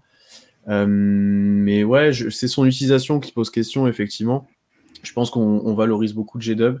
On lui a enlevé beaucoup de responsabilités balle en main alors qu'on devrait lui en donner plus. C'est là où il est le meilleur. Et dans la création, j'entends, pas dans le tout droit au cercle. Après, moi, j'ai un sentiment aussi que quand il drive ou quand il a la balle, il se passe plus grand-chose. Tu vois, par rapport à d'autres situations où d'autres joueurs drive ou bougent, t'as des cuts, t'as des choses qui se passent. Là, j'ai l'impression qu'on se dit, bon, on sait qu'il va tirer, il se passe plus rien. Alors que avant, c'était pas ça. C'était le joueur qui allait te trouver si tu mettais un bon cut. C'est le joueur qui allait te faire kick-out qu'il fallait. Là, il n'y a plus ça. Et on a enlevé toute cette partie-là du jeu de Josh qui était la meilleure partie, concrètement. Donc, c'est assez compliqué. Non, mais voilà, effectivement, le début de saison est frustrant alors qu'il pourrait s'exprimer dans cette équipe-là. On en a parlé, il y a des problèmes de porter la balle, de créer, on saura quand Shea n'est pas là, il y a plein de choses. Hein. Mais pour l'instant, ouais, je le sens pas à l'aise dans le rôle qui lui a été donné, dans comment on joue. C'est minute 10 minutes, hein, concrètement, il joue de moins en moins. Hein. Après, défense. Là aussi. Il y a quelques fins de match où il est mis de côté. Ouais, en plus, par exemple, le match contre Golden State où Shea n'est pas là, tu te dis, ah bah ça, c'est un match où il finit en 20-10-10. Tu vois, normalement, c'est un match. Il met 14 points dans le 4e quart aussi. Ouais, mais tu vois, là, il a même pas fait ça, en fait. Il a très peu pesé, il a pas été exceptionnel, quoi. C'était pas du tout le Josh de l'année dernière quand Shea n'était pas là. Et après, c'est défensivement, je le trouve au mieux un petit peu meilleur que l'année dernière, un peu moins. Bon, effectivement, il y a une action où il se fait passer, mais bon, ça tu peux le faire sur pas mal de joueurs. Mais globalement, tu vois, je l'ai un peu observé off-ball pour voir comment il réagissait, et tu vois, j'ai trouvé ça un peu plus. Il était un peu plus impliqué, un peu plus près que les années d'avant. Bon, c'est minime comme progrès, mais voilà, si on peut lui mettre un peu de pièces, donner un peu de pièces, il y a peut-être ça où je trouve un peu mieux dans la défense off-ball. Tu vois, contre les Pels sur Hawkins, je trouve plutôt bien. Bon, il met des tirs en contre-attaque, etc. Mais sur le jeu placé, je trouvais plutôt correct. Donc voilà, mais c'est le seul point. Après, il prend moins de rebonds que l'année dernière, donc déjà, ça aide pas non plus. Je trouve que c'est en train de devenir le lien faible de cette équipe, en tout cas du 5 majeur. Et on sait que, voilà, pour citer Ben encore de Dunkebdo, en playoff, c'est un moment révélateur de lien faible. Et si jamais le Thunder, j'enregistre sur une table en bois, donc je touche du bois, si jamais le Thunder venait à se qualifier via play-in ou en étant dans le top 6 pour les playoffs, bah, je pense que ça pourrait être révélateur de lien faible que peut être Josh Giddey. Typiquement, tu vois, t'as esquissé le fait que ces minutes étaient plus basses aussi parce que tu as un joueur comme Cason Wallace qui fait un très bon début de saison et qui défensivement apporte des choses que n'apporte pas Josh Giddey. C'est-à-dire que Josh Giddey, il est tellement peu efficace en attaque qu'avoir un joueur comme Cason Wallace qui est plus efficace que lui en attaque et qui est bien meilleur que lui défensivement, bah, typiquement la fin de match contre les Cavs où il faut deux petits pour défendre Mitchell et Garland, bah, tu mets Cason Wallace et tu sors Josh Giddey. Je trouve que ouais, c'est une problématique où c'est difficile de voir comment tu peux changer les choses parce que Shea, par exemple, fait beaucoup plus de playmaking que l'an dernier. Là où l'an dernier, il était dans le scoring pur, cette année, je trouve qu'il fait un peu plus de passes. C'est un peu plus le Shea de Team Canada qu'on avait pu voir où voilà, l'an dernier, Shea était à moins de 5 passes de moyenne. Là, il est en 29, 7, 6, un début de saison de Shea immense. Donc, Josh Giddey, il faut voir comment ça va se passer. Je pense que tu peux quand même dire que c'est une crise passagère, mais il y a quand même des points d'interrogation qui, moi, me questionnent sur le futur. Et on en avait parlé quand on avait fait les attentes individuelles ou même le podcast preview de la saison. Si ça pouvait être une saison où tu pouvais prendre des choix, que ce soit positif ou négatif sur le futur de tes joueurs, bah, peut-être que Josh Giddey peut se retrouver concerné. Peut-être que s'il poursuit cette saison-là, ou alors s'il répond pas complètement aux attentes que pouvait avoir, que ce soit Sam Presti ou qu'on pouvait avoir nous fans, tu peux avoir des décisions qui peuvent être prises sur Josh Giddey durant l'été et qui peuvent changer et qui peuvent être prises en sa défaveur pour favoriser un J-Dub ou un Chet Holmgren. Bah déjà, on parle plus du max pour l'instant. Hein. Déjà, moi l'été dernier, j'en parlais pas déjà. Oui, mais déjà, tu pouvais te demander. Avec Tom, mais non, là. Tu pouvais te demander, mais alors là, oui, là, c'est réglé là. Après, on a peut-être un peu dans le débat du qui allait être le lieutenant de Shea, là, où il y avait Giddey, J-Dub et Chet sur la ligne de départ. On parlait souvent de qui va être le numéro 2, etc. Mais on a peut-être sous-estimé le débat de qui va être le numéro 4. Le gars un peu sacrifié, qui va un peu sauter du projet, quoi. Parce que, à moins que tout se goupille parfaitement, c'est compliqué d'imaginer les trois rester à côté de Shea, tu vois. Les trois en se disant ils vont progresser au niveau où on les imagine progresser. Et là, c'est vrai que voir Giddey qui est dans un rôle de slasher, alors que ça correspond absolument pas à ses qualités. Un slasher, il a besoin soit d'explosivité pour créer la séparation, Giddey il en a pas, soit de toucher près du cercle pour finir. Giddey, il a un vrai problème de toucher près du cercle. Je suis pas d'accord. Franchement, il te loupe des trucs par contre. Ouais, mais alors, non, mais ce que vous vous rendez pas compte, c'est que tous les tirs qu'il prend, c'est tout que des tirs qu'il fait au toucher. Et là, les années d'avant, il les mettait. C'est que des tirs touchés, en fait. C'est ça qui est. Alors là, il est moins efficace parce qu'il a moins de confiance et tout, mais tous les tirs qu'il met, c'est que avec du toucher. Même par-dessus les joueurs, c'est des lay-ups, c'est que du toucher. Hein. Donc je suis assez. Il aurait peut-être. Il n'était pas si efficace que ça non plus. Hein. Il n'était pas non plus dans le 60e pourcent. Ouais, mais tu prends. Si tu sais que t'as pas de toucher, tu prends pas ces tirs-là. Enfin, tu vois ce que tu penses même pas à faire des flotteurs, à faire ces deux trucs qu'il fait. Je pense. Enfin, pour moi, mais Non, c'est qu'il a pas trop le choix. Il a pas de main gauche, Josh Giddey. Quand il drive côté Oh. gauche, il fait une main droite tout le temps. Vraiment, Après, ça me gonfle. Ou alors il s'arrête et il fait un genre de speed move sur place là. Il tente oui, il un tire par-dessus le spinning en gars l'air. après, Ouais. qui est efficient normalement, celui-là aussi. Il le met pas trop mal, mais enfin, c'est quand même vachement moins efficace qu'un layup main gauche en pleine course, quoi. Et après Après, J-Dub, quand il va sur sa gauche, 80% du temps, il finit main Bien droite, sûr. et pourtant, c'est pas une problématique. Donc, ouais, mais J-Dub, il est explosif. J-Dub, il crée des différences rien que sur son premier pas. Et il a une meilleure main gauche que Guidi. Il fait de plus en plus de layup main gauche quand même, Il J-Dub. arrive à en faire quand même. C'est pas son rôle, c'est pas sa qualité majeure, mais Guidi, il arrive à se créer des drives quand même. Hein. Là, tous les paniers qu'il met, c'est que des drives de toute façon. Donc, Ouais, mais parce qu'il je fait rien trouve d'autre. Il a oui, pas bah, de il fait rien d'autre. Mais il arrive quand même à le s'en problème. créer. On n'est pas face à un joueur qui fonce dans des mecs tout le temps, quoi, ou qui met 0 points, ou que, tu vois. Après, oui, c'est pas André Robertson offensivement, hein, Ouais, mais voilà. tu vois, pour le rôle qui lui est attribué, peut-être que Degnault, il estime qu'avec le Shed, J-Dub, tout ça, avec ces effectifs-là, il a besoin d'un slasher sur les postes arrière. Bah, Guidi, il correspond pas à ce profil-là, quoi. Non, mais Donc, ça, c'est sûr. soit tu trouves un autre rôle à Guidi et tu te réadaptes, soit, bah, Guidi, si tu as besoin d'un slasher, ça va devenir compliqué, quoi. mais c'est surtout, je me demande si c'est pas la seule année où, quand on fait le podcast preview de la saison, on dit, bon, le 5 majeur qui termine la saison sera le même, ça sert à rien. Si c'est pas l'année où on va se planter, en fait. Parce que Aïe, aïe, Ouais, aïe. de ouf. Kayson Wallace.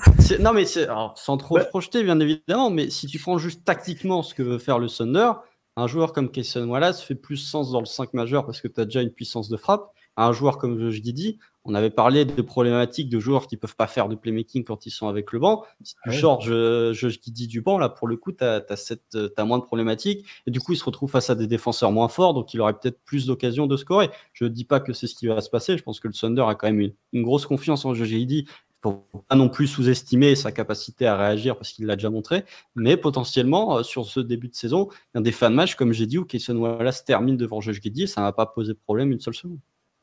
Je suis d'accord avec toi là-dessus. Ouais. C'est clairement, là, on n'en est pas là, mais si ça continue, tu peux te dire que la solution, c'est ça. Je pense honnêtement. C'est ça. On n'a pas eu tant de fin de match avec Aïssé Yadjo qui finissait. Non, en plus, Kayson. Celui contre Cleveland, le premier, il me semble Ouais. que Zaydjo termine. Ouais, je Après, crois que Yadjo, il finit. Après- Mais ouais. Il fait des changements attaque-défense, quoi. Déjà, Voilà. donc à partir de là. C'est ce que j'allais dire. C'est ce que j'allais Mais dire. déjà, Des fois, Que surtout Guidi les finisse pas les matchs alors qu'on n'a pas encore Kenrich, qui est un peu le gars qui pourrait remplacer un mec du 5 pour finir le match. C'est bof. Après, oui, ça fait que 10 matchs et Guidi, on l'a quitté la saison dernière. Au play-in, il a fait quasiment un 30-10-10. Donc, on sait que c'est un joueur talentueux qui peut redresser la barre, etc. Mais c'est vrai que sur l'entame de saison, c'est pas rassurant, quoi. Je pense que c'est la même problématique que ça peut faire une transition après pour le joueur dont on va parler, mais je pense que j'en ai souvent parlé quand j'ai évoqué le cas de Lou Dort. Je pense que Josh Giddey, faut qu'il arrive à trouver son rôle dans cet effectif-là. Tant qu'il n'aura pas trouvé son rôle, ce sera difficile. Mais il faut qu'il arrive à trouver le rôle. Alors, peut-être plus de playmaking, peut-être moins slasher, mais en tout cas, il faut qu'il trouve son rôle, ce qui pour l'instant n'est pas le cas sur ce début de saison, et qu'il avait sur la fin de saison l'an dernier. Bah, par contre, Blue Door, justement, c'était mon joueur. Tu me fais une transition toute faite. Parce que lui, pour le coup, c'est l'une ou la satisfaction du début de saison. Bon, déjà, il est en feu, on va le dire. Mais on reviendra là-dessus. Mais déjà, je le trouve défensivement vraiment bon cette année. Il était décisif. Hein, le match hier sur KD, c'est très, très, très solide. Pourtant, il lui rend quelques centimètres. Mais franchement, il gagne des ballons. Il fait un taf. Il suit les minutes de KD, d'ailleurs. Hein. On a dit, bon, bah, allez, on part comme ça. Non, vraiment monstrueux. Il y a eu le clutch sur Donovan Mitchell. Il y a eu déjà pas mal de choses. Enfin, du Lou Dort, quoi, concrètement, hein, défensivement. Mais on passe sur Stephen Curry, par contre. Voilà. Ouais, bon, là, c'est toujours le même problème. Mais là, c'est offensivement que vraiment, je pense qu'on peut être surpris. On n'espérait plus voir un Lou Dort comme ça. Bon, d'abord, il faut parler des pourcentages au tir. Il shoot à 48% à 3 points, donc plus 14 points par rapport à l'année dernière. À 2 points, il est à 52%, ça fait plus 8 points par rapport à l'année dernière. C'est plus le joueur aussi catastrophique au cercle, bien que ce soit pas non plus exceptionnel. C'est plus le joueur aussi catastrophique au cercle par rapport aux années d'avant. Je pense que déjà, bon, il est en feu, il est en pleine confiance, voilà, il prend des tirs ouverts, tout va bien. Après, de plusieurs échos de choses qui ont pu tourner, son tir a un peu évolué. il a un peu travaillé dessus. Déjà, on a compris déjà que cet été, il avait des problèmes au poignet. Apparemment, ça a été travaillé. Ça a été travaillé aussi pour qu'il utilise plus ses jambes sur le tir. Voilà, t'en as parlé, Tom, qui s'en semblait plus à l'aise, notamment sur les tirs qu'il prenait. Je trouve que ça se ressent en fait sur pas mal de tirs qu'il prend. Et plus un risque, c'est un peu plus fluide qu'avant, un peu moins robotique, un peu moins en 2 temps. Non, la gestuelle semble avoir un chouïa évolué et c'est plutôt positif. Et d'ailleurs, quand on voit comment il shootait en FIBA et comment il shoot là, il a eu du taf là ces derniers mois, honnêtement. Après, il y a aussi ce qui permet d'avoir des meilleurs pourcentages, une meilleure sélection de tirs. Il y a plus de catch and shoot à 3 points, où il est plus efficace. Bon, là, il est suradroit sur les pull-ups, il en prend un par match, il est à 60% à 3 points. Voilà. Il prend des tirs avec moins de dribble avant, il prend plus de tirs wide open. Enfin, globalement, sa sélection de tir est bien meilleure et on le ressent. Hein. Il y a pas mal de matchs où il en prend moins. D'ailleurs, c'est maintenant le 4e joueur qui prend le plus de tirs au OKC. Il est derrière, le 5e, pardon, d'ailleurs. Il est derrière les 4 joueurs dont on a parlé depuis à peu près 1 heure. Chet, Shea, Giddey et J-Dub. Donc vraiment, il a trouvé ce rôle qu'on lui disait. Hein, il prend moins de 10 tirs par match. Il est en spot-up. Il a pris quelques mid-range où il a été plutôt efficient. Il a fait quelques finitions au cercle, c'est mieux qu'avant. Voilà, globalement, si on regarde ses stats au tir, elles ont toutes bien progressé. Donc voilà, il y a la sélection, il y a le tir qui est un peu mieux. Et puis même, en fait, c'est dans son rôle que je trouve où c'est le plus satisfaisant. Il fait beaucoup moins d'erreurs.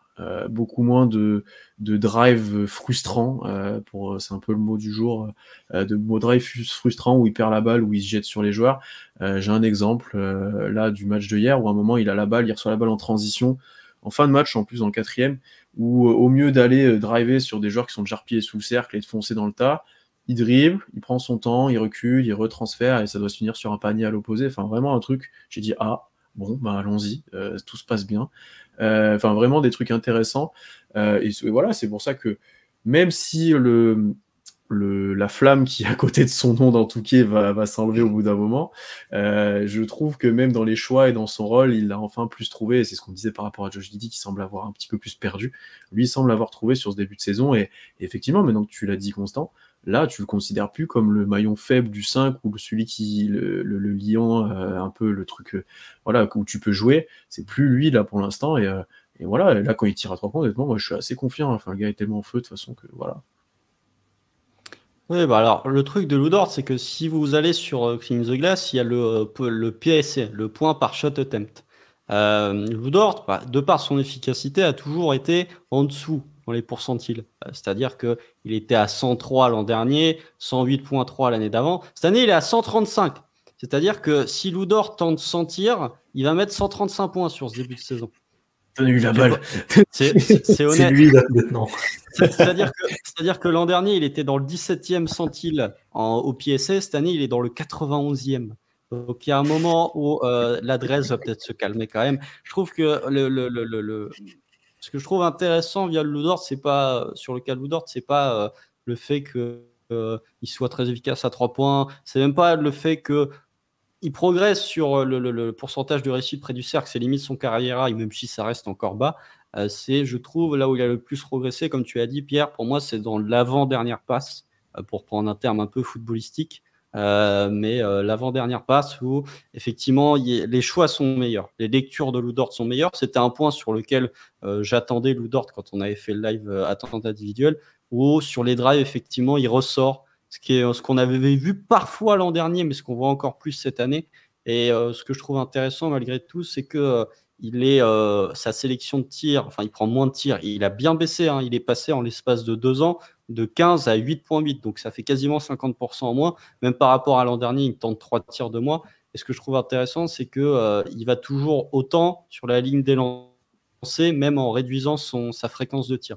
Si vous prenez le Srifro Plus, donc qui est la moyenne 100, c'est la moyenne NBA. Si vous êtes au-dessus, vous prenez plus de lancers que la moyenne NBA. En dessous, vous en prenez moins. Lou Dort est à 106 de Free Throw Plus, donc il prend plus de lancers en moyenne que la moyenne NBA. Là où l'an dernier, il était à 99. Donc il réduit ses tirs, plus de lancers, de meilleures lectures. Donc je trouve que c'est très intéressant. Défensivement, sur le début de saison, j'étais un peu déçu. Je trouvais qu'il était quand même moins bon.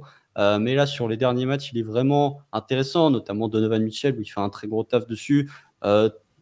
Trae Young, c'était plus Cason Wallace qui était sur lui parfois. Mais là, KD, ça a été très bon. Donc, on va voir ce que ça va donner. On n'a pas trop d'inquiétude sur Lou Dort défensivement. Mais je le trouve intéressant en tout cas. Je reste quand même réservé parce que Lou Dort, il y a eu des stretches où il était capable de faire ça. Et l'an dernier, notamment, il y a d'autres stretches où il est capable de refaire ses bêtises. Donc, échantillon plus grand nécessaire. Mais pour l'instant, c'est positif. Oui, voilà, il gardera pas l'emoji flamme, comme tu l'as dit, Pierre, toute la saison, à côté de son nom, mais s'il peut garder cette bonne sélection de tirs, et même il a l'air, tu vois, sa mécanique, il y a peut-être, enfin, je sais pas si sa mécanique de bras, mais peut-être son impulsion au niveau des jambes a l'air d'avoir s'être un peu amélioré au niveau du tir, mais c'est surtout qu'il est placé plus tôt. Il a l'air de mieux lire les situations offensives, de mieux comprendre comment se passe le jeu, et parce qu'il a moins de ballons aussi, déjà. Et du coup, ça le rend plus efficace. Tu vois, là, il est à 48%, c'est irréel, il va baisser. Mais s'il nous fait une saison à entre 36 et 38% à 3 points selon sa réussite, c'est un mec que les équipes vont peut-être laisser shooter, mais qui va sanctionner. Donc ça reste un mec positif pour ton équipe parce que défensivement, encore plus dans des joutes de playoff, un profil comme Lugensdort, quand en playoff tu te pointes avec plein de superstars ball-handlers, souvent qui font 2 mètres. Lugensdort, c'est le profil de joueur qu'il aime bien affronter. Faut pas qu'ils aient des bras trop longs par contre. Mais voilà, c'est cool. Moi, j'avoue que je m'y attendais pas dès cette année, mais on est en train de voir, en tout cas, un stretch de match du Lugensdort qu'on rêve de voir depuis 3 ans. C'est le Lugensdort propre qui reste dans son rôle, qui a plus de talent offensif autour de lui aussi. Ça aide parce que quand il y a 2 ans, il devait prendre des pull-ups à 3 points pour égaliser. Là, il n'y a plus besoin. Donc ouais, pas grand chose à dire de plus, quoi. Il est beaucoup plus propre. Il prend plus de 3 points que de 2 points. Ça c'est une bonne stat aussi, parce que le problème, c'est surtout ses drives. Les 3 points, il les prenait un peu trop en pull-up ou en mouvement, mais là, qu'ils prennent des 3 points, c'était pas trop gênant. Des fois, il va être utile, des fois contre les Suns, là, il est à 0 sur 5. Bon, tant pis, c'est pas grave, il a pris des bons tirs, ils sont pas rentrés, ça arrive. Mais ouais, non, ça fait plaisir, quoi, de dire du bien de Lou Dort après la saison dernière où moi j'avoue il m'avait pas mal frustré, sauf le play-in, mais là voilà, ce début de saison est très satisfaisant. Et pour ce qui est de la défense, je trouve qu'il est un peu plus actif sans ballon aussi. Ce qui est un truc qu'on voit pas trop de Dort d'habitude, qui est très fort sur le point of attack, mais off-ball il est correct mais sans être incroyable. Là on voit beaucoup plus de petits ballons grattés sur un intérieur qui commence à post-up, ou il vient en aide, il cale un petit contre ou quoi. Je trouve même qu'il s'est un peu amélioré dans la défense collective de KC. Ça peut qu'être un plus pour le Thunder. Il a un compte par match. C'est-à-dire que Lou Dort, il a fait 11 comptes sur les 10 premiers matchs. L'an dernier, en 74, il en avait fait 23. Donc là, ça y est, là, il est bien pas. L'an dernier, c'était Shea qui faisait des comptes. Cette année, c'est Lou Dort. Il faut toujours un extérieur au KC qui tourne à un compte de moyenne. On n'est pas mauvais au contre. Je crois qu'hier, contre Phoenix, t'as 6 ou 7 joueurs. Ouais, mais non, mais tu vois, Josh Giddey fait 2 contre cette nuit. Donc bon, c'est relatif. Ouais, pour aller dans ton sens, Tom, il a peut-être un peu plus de vis même qu'avant. Tu sais, d'aller chercher la balle dans le joueur quand il se retourne, des petits trucs comme ça. Le rebond offensif contre Phoenix. C'est des petits plays, quoi, où tu sens qu'il commence à avoir de l'expérience, Dort. Ça fait quelques années qu'il est en NBA et il est plus rodé. Il commence à faire les winning plays d'un role player. Ouais, ça c'est cool. On va vous envoyer, on va envoyer les Canadiens en FIBA plus souvent, vu les débuts de saison des deux. Mais tu sais qu'entre Dillon Brooks, Serge Barrett, Lugensdort, Shai Gilgeous-Alexander, tous les Canadiens là, ils sont en train de faire un début de saison, sont chauds. Très très chaud. Très chaud. C'est le meilleur shooter de la ligue, Dillon Brooks, au bout de 6 matchs, je crois, 6 ou 7 matchs. Là, ça a baissé, il me semble. Il s'est un peu calmé, mais. Tous les Canadiens font un bon début de saison, en tout cas. Sauf Andrew Wiggins, qui n'était pas à la Coupe du Monde avec le Canada. Et Jamal Murray qui s'est blessé, du coup. Voilà, ça. Jouer la Coupe du Monde. Tom, pour finir, de quel joueur tu veux nous parler un petit peu? J'aurais bien aimé flex un peu sur Cason Wallace, mais bon, on va être sérieux, on va parler de Jalen Williams, dont le début de saison, je sais pas trop votre avis, moi je suis plutôt encouragé par son début de saison. Tout n'est pas parfait, mais pour un gars qui doit s'adapter à un nouveau rôle, là on en a parlé plus tôt, c'est lui qui est plutôt le joueur balle en main quand Shai n'est pas sur le terrain. On lui demande un rôle différent, un peu plus d'initiation, un peu plus de se créer son propre tir, etc. Tout n'est pas parfait parce qu'il a besoin de s'habituer. On a vu des séquences où J-Dub il s'empale sur la défense adverse, où il perd des ballons, etc. Et il y a encore pas mal de progrès à faire à ce niveau-là. Mais il y a aussi d'autres moments où, contre Phoenix, 31 points, il est impeccable. Et les minutes s'enchaînent, on les gagne parce que J-Dub, il est sur la baraque.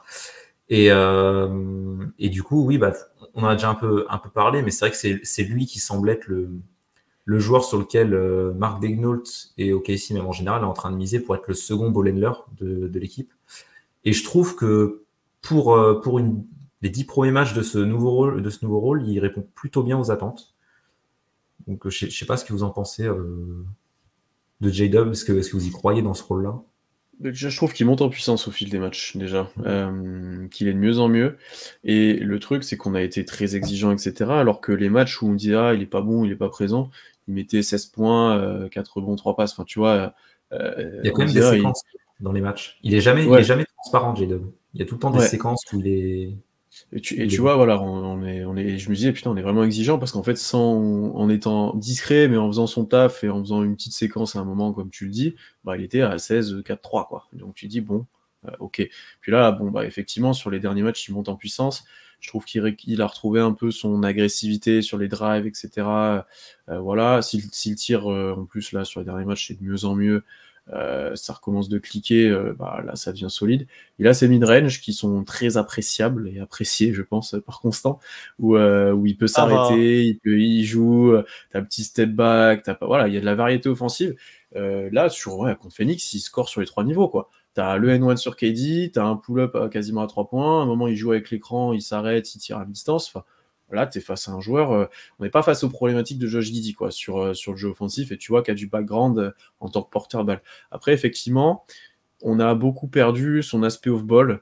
On l'a servi 2-3 fois sur des alley-oop, il a eu des tirs en spot-up, mais tu as moins cet aspect cutter, tu as moins cet aspect dans Dulker spot où il était très fort. Voilà, on utilise d'autres joueurs, on utilise Cason Wallace dans ce rôle-là. Mais ouais, par contre, moi, je suis assez satisfait. Après, défensivement, moi, je suis toujours dans l'entre-deux. Enfin, dans l'entre-deux. C'est un bon défenseur. Mais quand il est sur porteur balle, je suis toujours surpris qu'on ne mette pas Lou Dort ou même un Wiggins.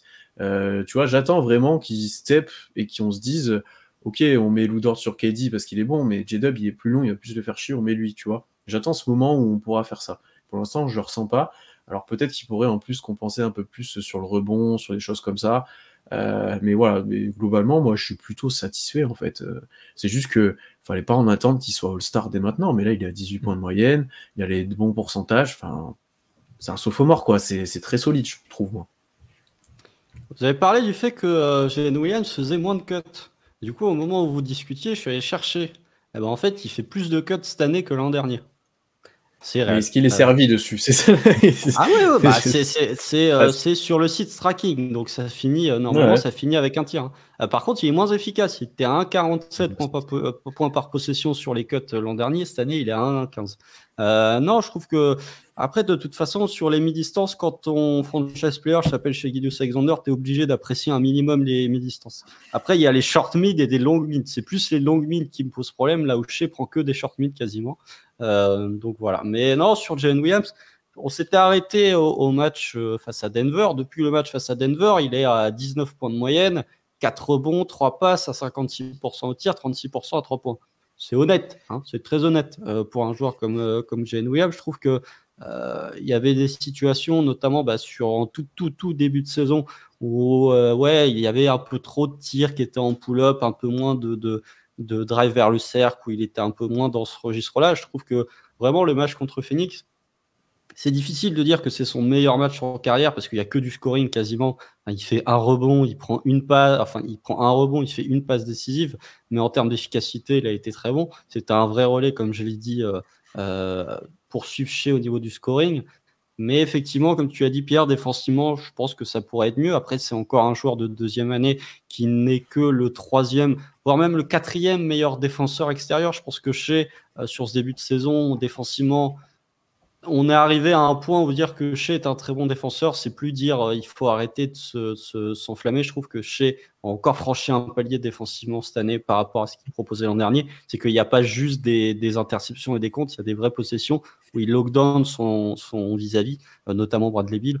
Donc voilà, je trouve que c'est satisfaisant. Voilà, je n'ai pas grand-chose de plus à dire. C'est satisfaisant. J'attends de voir ce que ça va donner au fur et à mesure que la saison va progresser. C'est peut-être lui qui a la meilleure relation avec Chet d'ailleurs, hormis Shea.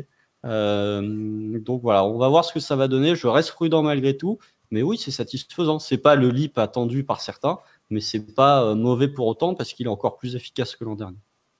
Ouais, lui aussi doit le lancer franc d'ailleurs, plus je le mentionne. Il faut qu'il aille sur la ligne avec, comme tu as dit Tom, son explosivité, sa capacité en drive, ses finitions. Il faut qu'il soit des fois un petit peu moins dans l'évitement, je pense, et qu'il aille obtenir des fautes. Je pense qu'il a moyen. Et les actions, il le fait, il le fait très bien en plus. Ouais, bah tu vois, et c'est là où il fait des gros matchs, c'est quand il fait un peu du tout droit aussi des fois, et voilà, KD le sanctionne plusieurs fois sur de la vitesse et de l'explosivité pure, quoi. Donc il est capable de le faire. Il est déjà à 111 de free throw plus, hein. Donc c'est déjà 11 points au-dessus de la moyenne NBA. Okay. Il me semble même que c'est au niveau de Shea, hein. C'est pour te dire. Pour moi, tu vois, Shea a pas beaucoup de coups de sifflet après, mais oui, tu vois, pour moi, il pourrait y aller encore plus, tu vois. J'ai vu ses capacités. Mais il prend 4 lancers par match, il était à 2,5 l'an dernier. Donc tu as quand même une progression. Donc c'est pas mal. Mais par contre, ouais, je suis d'accord avec vous défensivement.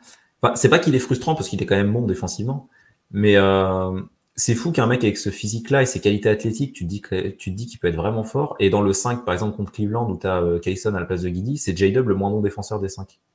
Tu te dis que s'il arrive à step up défensivement, ok, si ça peut être un enfer à attaquer, parce que qui tu vas cibler, quoi?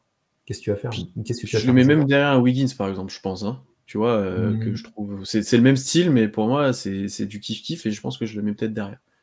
Ouais, donc Wiggins, il faut le voir sur plus longtemps. Ouais, après, c'est ça le problème. C'est pas les mêmes défenseurs aussi, enfin, c'est pas les mêmes attaquants. Hein, donc, je suis d'accord. Mais après, on a eu des relents de J-Dub qui se cachaient un peu. J'ai le souvenir du match contre Golden State notamment. Alors, OKC tire à 60% collectivement, donc c'est difficile de souligner une perf individuelle, mais J-Dub, il fait 6 fautes, il perd 6 ballons. C'est un peu coûteux, notamment, il y a une possession, je trouve, OKC est à +1, il reste 40 secondes, il joue une ISO sur Gary Payton 2, il perd la balle, et en perdant la balle, il commet sa 6e faute. Je trouve que là, c'est des moments où il a voulu justement se mettre en avant, mais où on a vu quand même certaines limitations, où dans des moments très forts, tu n'as pas encore, peut-être pas encore, la capacité que J-Dub peut avoir à vraiment finir. Et même le match face aux Suns qu'il y a eu cette nuit, J-Dub est très fort début de 4e quart, mais milieu et fin de 4e quart, c'est quand même Shea qui met 14 points, qui met même plus de points à lui seul que l'intégralité des Suns sur le 4e quart. Voilà, donc c'est quand même Shea qui termine le match. Donc déjà, s'il pouvait être un relais de Shea comme il a été cette nuit au scoring, c'est déjà très positif. Oui. C'est vrai qu'il y a du déchet dans la défense de J-Dub. Il a autant de fautes que Dort et Chet. En moyenne, il est à 3. Sachant que Chet, il scoltine tous les drives et les intérieurs adverses, donc, et il se jette sur tout le monde aussi. Et Dort, il scoltine le meilleur attaquant adverse. Donc c'est vrai que s'il améliore ça, J-Dub, qu'il est plus propre, c'est vrai que ça peut devenir très très sérieux. Dort est dans tous les calls litigieux, les écrans, les machins, les trucs, c'est toujours dans les mauvais coups. Il provoque moins de fautes offensives, Dort, là, pour l'instant. Un peu moins, là. Je sais pas s'il y a un changement au niveau de l'arbitrage, mais... KC provoque moins de charge aussi, hein. Il n'y a plus de charge. Tu vois que Jalen Williams, qui a moins de temps de jeu, il en provoque moins quand même aussi. C'est bizarre. Enfin, dès qu'il doit défendre, c'est dur, là. Il n'y a plus de charge, c'est terminé. Hein.